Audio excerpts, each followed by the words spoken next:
Massive effort. It's the end of the year. 2012 is about to be gone in a matter of hours. But something's about to start.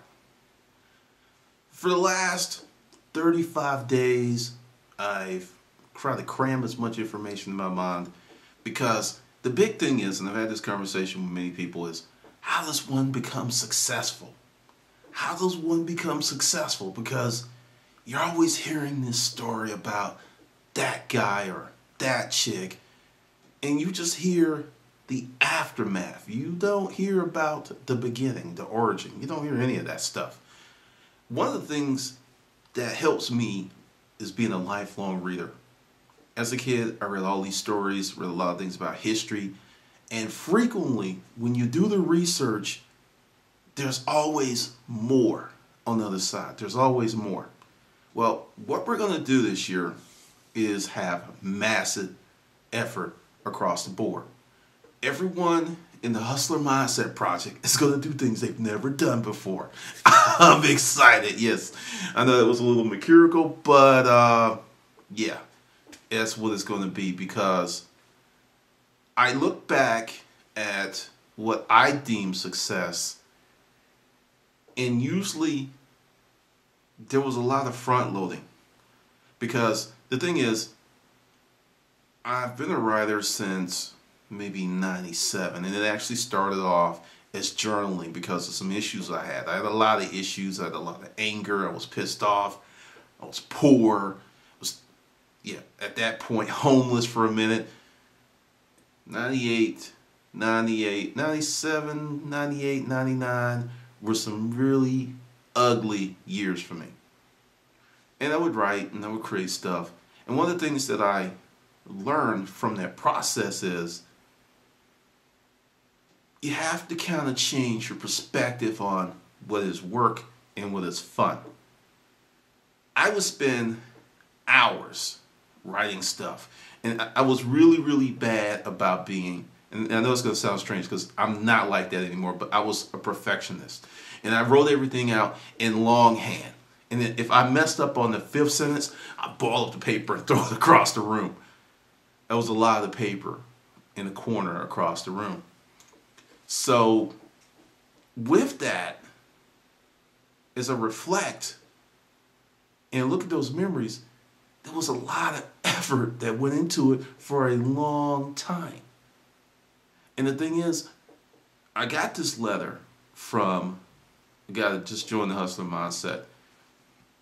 He's put out some massive effort to get to a certain level, and he's going to keep going. He's going to keep going, because the thing is, you have to do something to become something. One of the reasons I created Sparta, one of the reasons that I'm making the moves, that I'm making the moves on YouTube, is people have to have that inner, I want to do something different, I want to do something better. I can give you the best information in the world, I can put the best products in front of you, and until you get that inner drive, nothing's going to happen. And that's the thing that I've been banging my head up against for 3 years. That's the reason I had some of these crazy offers, because I thought, if only I made it easier for them. If I made it better. If only I made it cheaper. If only I gave it away for free. And none of it worked. But interestingly enough, when I charged a lot of money for my products, those people were successful. 8 times out of 10. And it's about value. And it's about what you think something is worth. Strange thing that I've noticed about car collectors. And if you know any, you already know this, but you've never thought about it. With car collectors, the most valuable car in the collection, they never drive. And if they drive it, they will not drive it on a rainy day. And if they get caught in the rain, they're going to take it to a place and have the undercarriage steam cleaned. Most valuable car, best kept car, and they baby it and they cherish it. Then another car which probably is mechanically better, which is probably way safer in terms of airbags and collision zones. They can jump in that sucker and just go all day long because there's more value on that other car, which is inherent from the collector more so than just the car itself. The car is just metal. It's rubber. It's just stuff. That's all it is. Just stuff. We as humans give these things value. That's why gold has value. That's why diamonds are not rare. Diamonds are not rare at all. But we think they are, and we make them more valuable based on our perspective. So where I'm going with this is we are going to do a lot of perspective building. Because if you work out and you've been in the gym for 6 months and you've had progressive weight training, you should be lifting more. In the beginning, that 50 pounds on that particular exercise was really heavy. Now you are almost warming up with it. That's called progression. So your perspective has shifted. Not only have your muscles become stronger, but your perspective have shifted. And that's what I want to do this year is shift perspectives, because I thought in 2009, when I wrote my first book, I was killing it. I was working 8-12 hours a day. I was writing. I was trying to put together stuff. I was doing all this research. And I thought it was so much because I had nothing to compare it to. What I did in 2009, I can do in a week now. What took me 3-4 months, I can do that in a week now. And it's because you keep pushing and you keep pushing and you keep pushing. I make a lot of mistakes. I've become at a spot in my life where I'm not afraid to fail. I'm not afraid to look foolish. I'm not afraid to have someone go, you messed up again, man. Don't care, because it doesn't feel good when you fail. It doesn't feel good when people create a whole internet forum for you talking bad stuff about you. I went in that forum and lost my mind because there was some racism in there. And I wouldn't change the thing. I would still do what I did because I had to get it off my chest. The same person in the same place started again. But at this juncture, they're doing it a little differently. They're more respectful. They're not saying those crazy things. And I'm going to opt out. But this is what I'm trying to get to you. Even when you mess up and even when people are talking bad stuff about you, for some reason, if you keep moving, regardless of all the arrows, the rocks, the bullets, you actually convert people who hate you into admirers. Because what's really going on, do that whenever they put that up there, it was all folk, jokes and it was fun. But the thing is, I never stopped moving. I never stopped moving. With all the mistakes, with all the screw-ups, I never stopped moving because I don't know if I ever said this, but I'll tell you the story of Gerber Alley. It was really strange. I used to work at a hospital by the name of Scottish Rite. It's merged with Emory. It's Atlanta Healthcare now. It's a pediatric hospital. We was there about a year, and the hospital was upgrading their computer system. And they brought in this company by the name of Gerber Alley. We had this one system. It worked for us. It did things. But see, once again, it's about perspective, because it worked for us, but people at the top level were having a lot of issues because they were not gathering the data that they needed. It wasn't happening as fast. It just wasn't working the way that it should have worked. And that's the reason they spent maybe $200,000 on this new system. I don't know the full figure, but I know it was well in the 6 figures. Well, this system was buggy as all get out.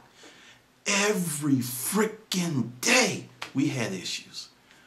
I was just like, people were pulling out their hair. Folks were like threatening to quit because It's a hospital. You can't just say, okay, we have an issue, we'll deal with that in the morning. No, it was about patient care. Things had to be corrected or dealt with, or you had to use a backup system. And if you used a backup system, that meant double records, because at some point you're going to have to import that data into the new system. So a lot of frustration all over the hospital. People losing their minds. Folks are saying bad stuff about Gerber Alley. The reps are there, the techs are there, and 6 weeks later, it's smoothed out. And I was out back one day just taking a break, and this new person comes in. And he's like, yeah, this Gerber Alley stuff's the best thing ever. I was like, what? He's like, yeah, compared to where I used to work, that thing was garbage. And I didn't say anything. I was just sitting there like, because, the thing would have been like, well, if you had been here during all, and it's like, that didn't really matter, because the bugs had been fixed. The system was working. It was doing what it was supposed to do. But people who hated that system months later loved it. So what I'm trying to impart to you, and it's all about massive. It was, when I'm talking massive, I had to actually be thankful to Gerber Alley, because I was getting like crazy overtime, because these things had to be dealt with.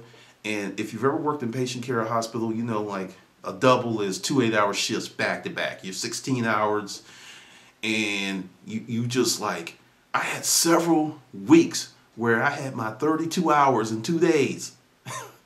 I was younger then. We needed, I was young, married, needed the money, so it was like great. And like I said, this went on and went on and went on. But looking back, here's this system that cost all of this money. It didn't do what it was supposed to do initially. There was a lot of extra effort, time, blood, sweat, and tears literally that went into this.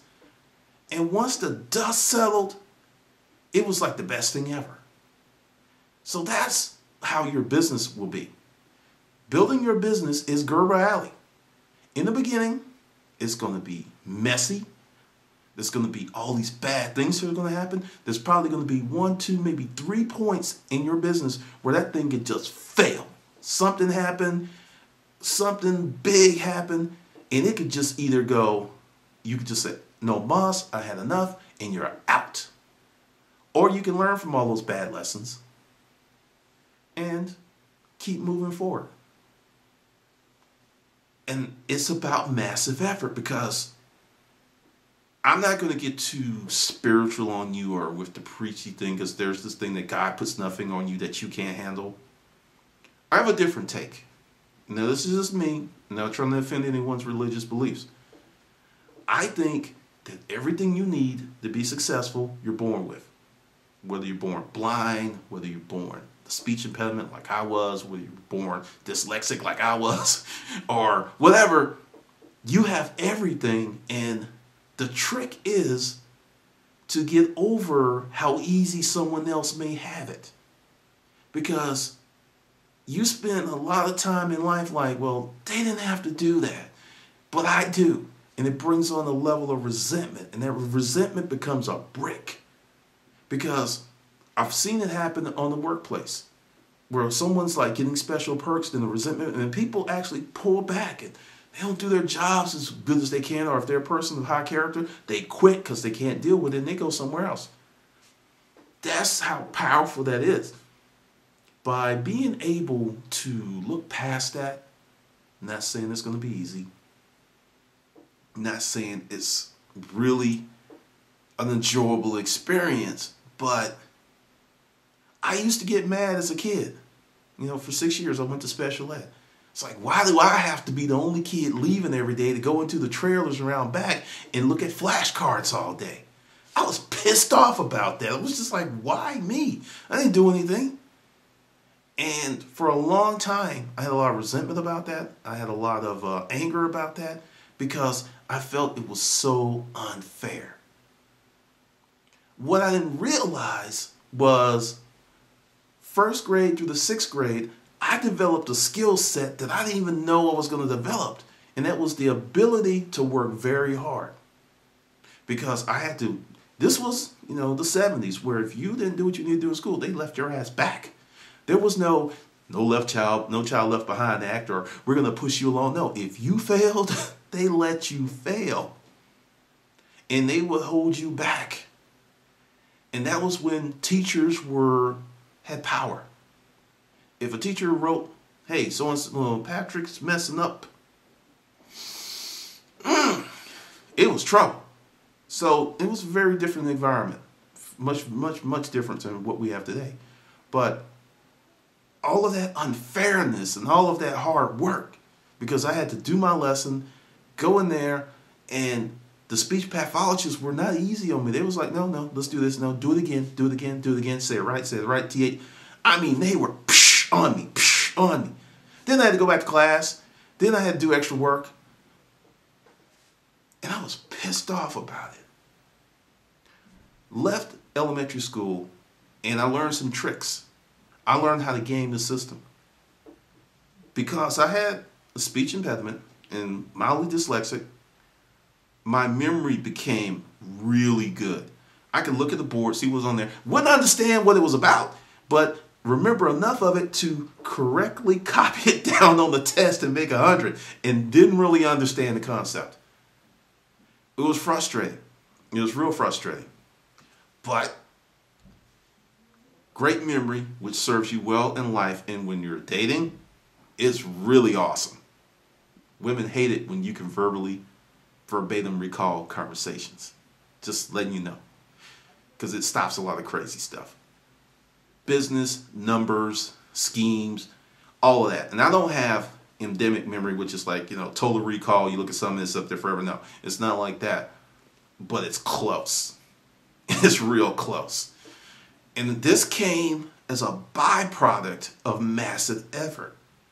The thing is, and one of the reasons I put this video up on YouTube the other day was, the magic pill, is I have enough empirical evidence from emails and that people are looking for that quick fix. And the thing is, they're cheating themselves. Because this year, I'm going to put it on you like I never put it on you before.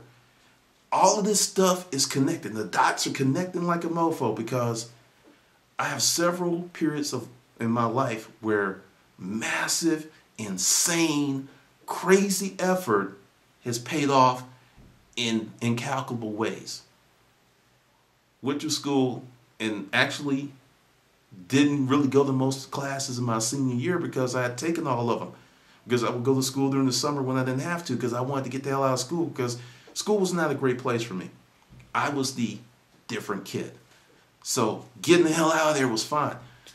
So the last 6 months of school, I was just kind of hanging out at home. Go to school for a few hours and go back home.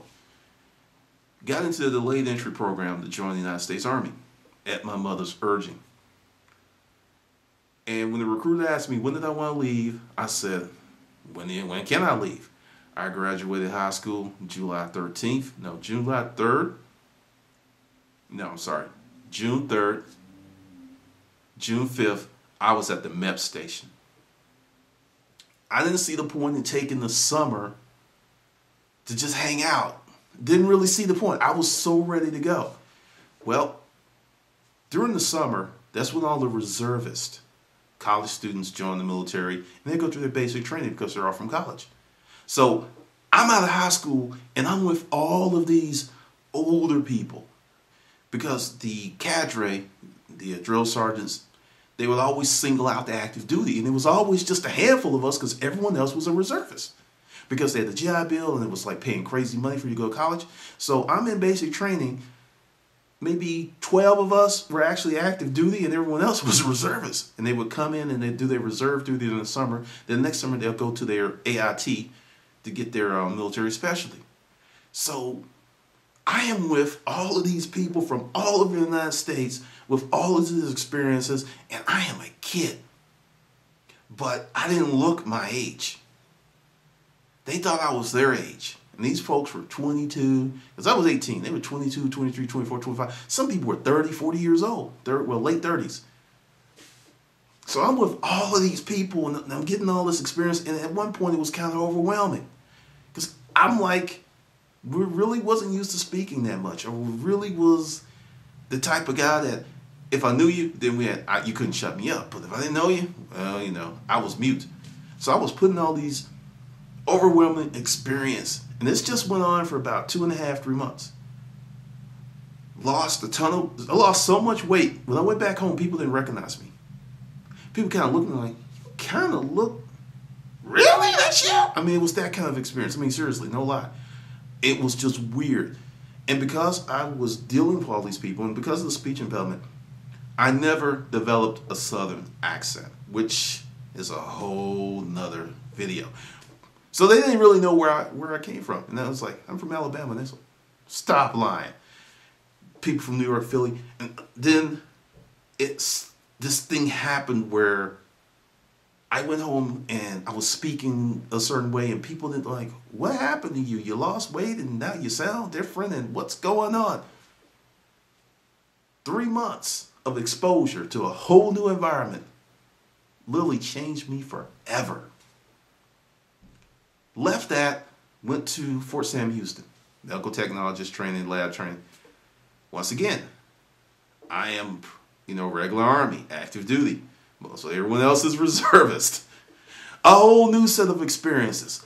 I'm like, I was a nerd. I'll share, I was a virgin. When I left home, I was a virgin.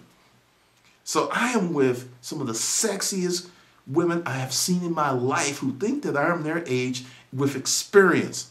All I can say, it was real interesting because a lot of stuff happened. Thank God it happened.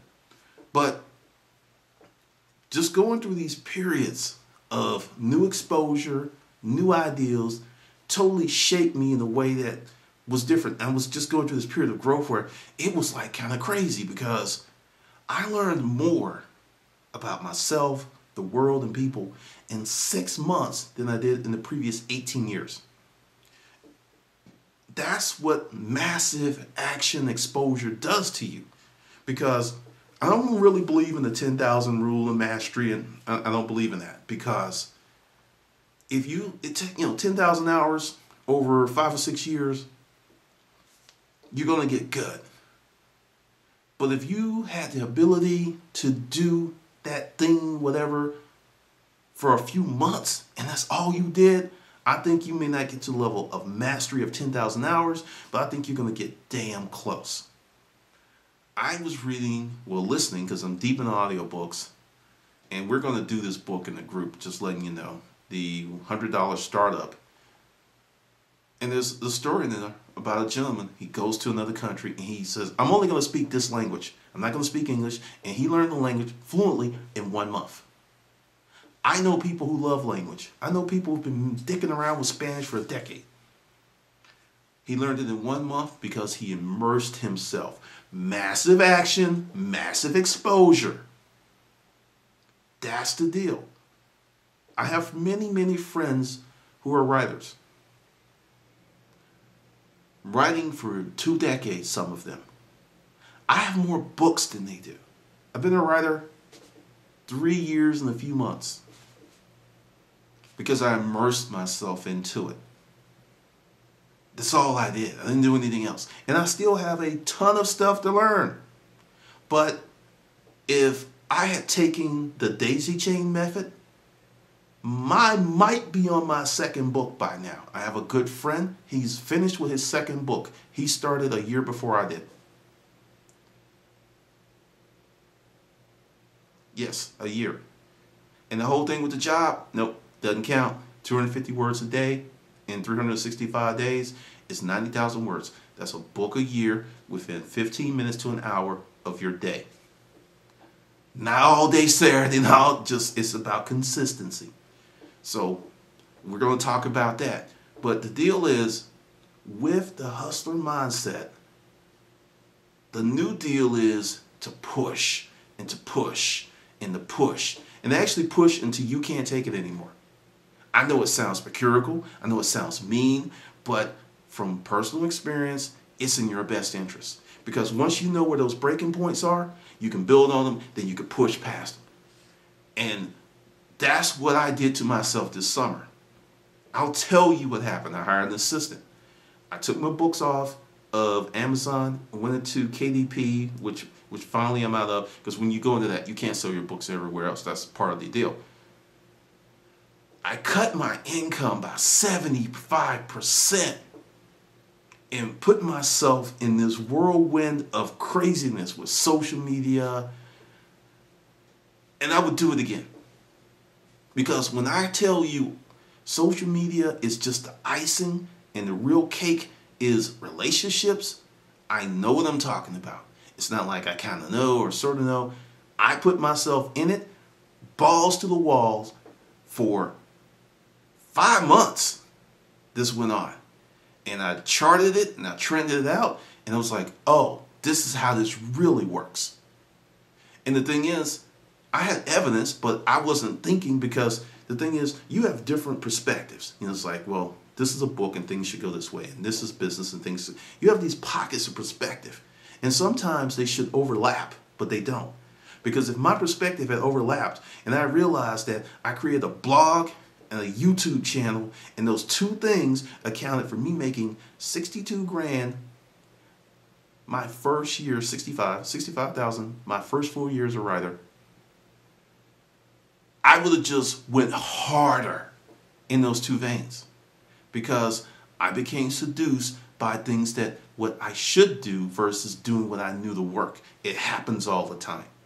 It happens all the time. And this is part of making mistakes. And this is part of these things that are going to happen. This is part of massive action, because when you do massive action, understand, this doesn't mean that mistakes will not be made. You're going to make a lot of them. I know I did.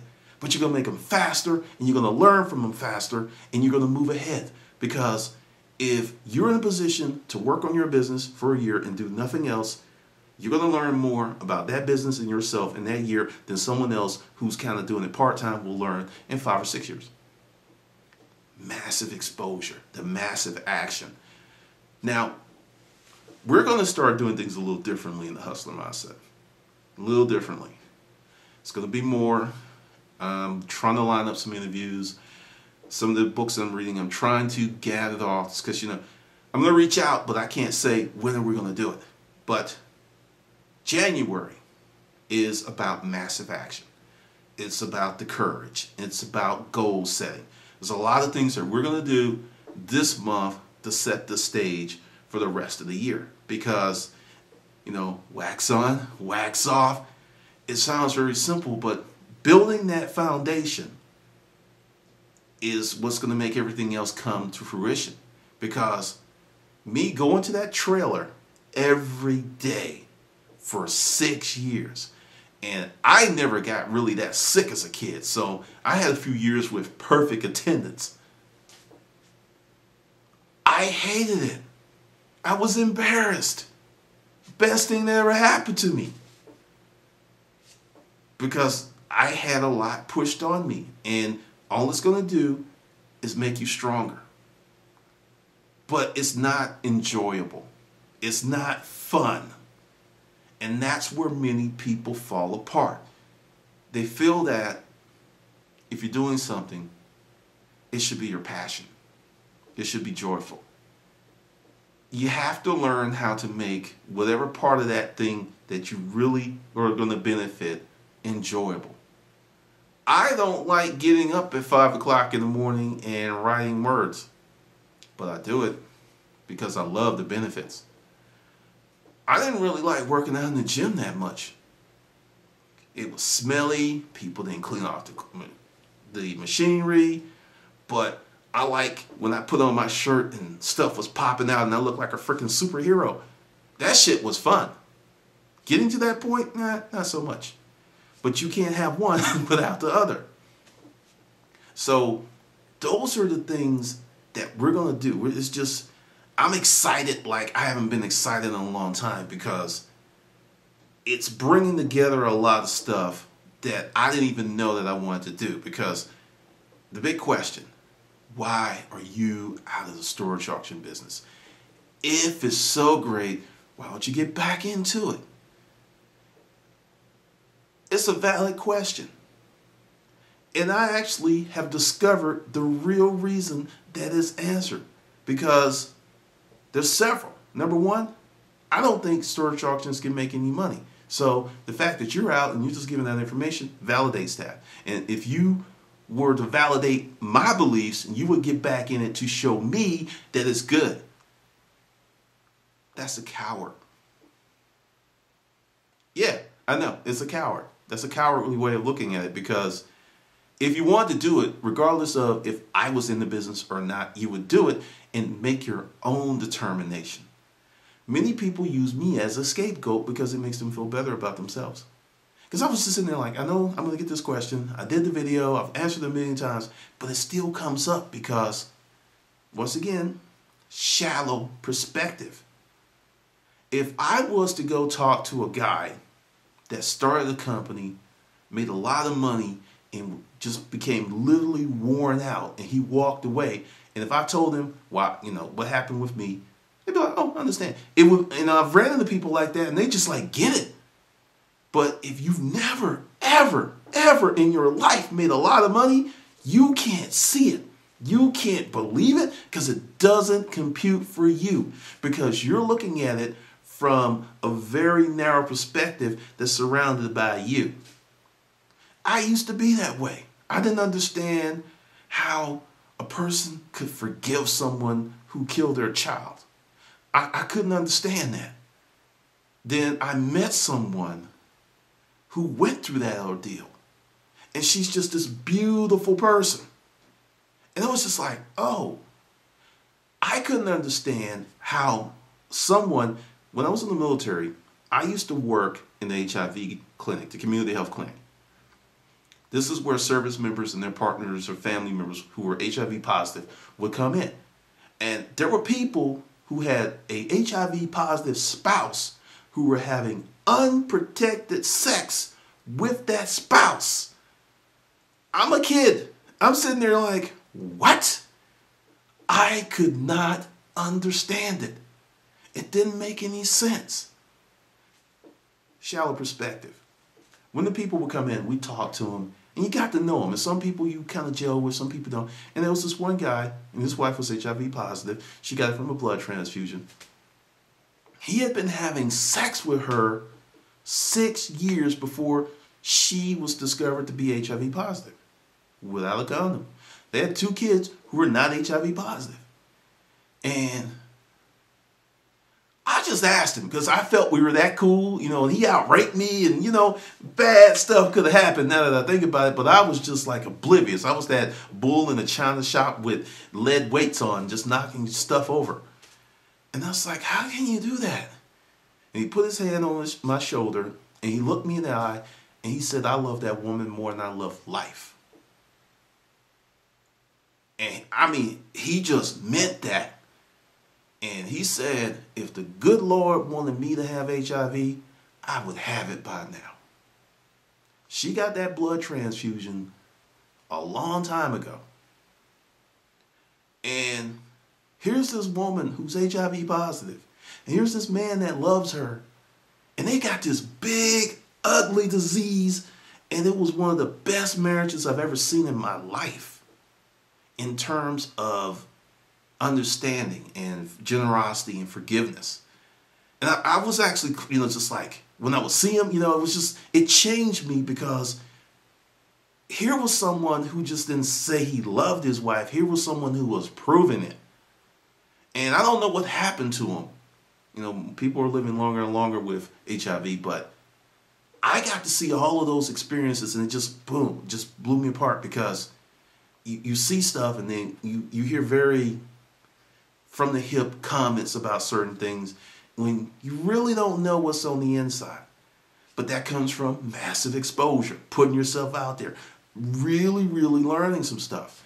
And that's going to be the whole theme for this year. So buckle up, get ready, because I'm going to try to put out as much stuff in the Hustler Mindset project as I possibly can.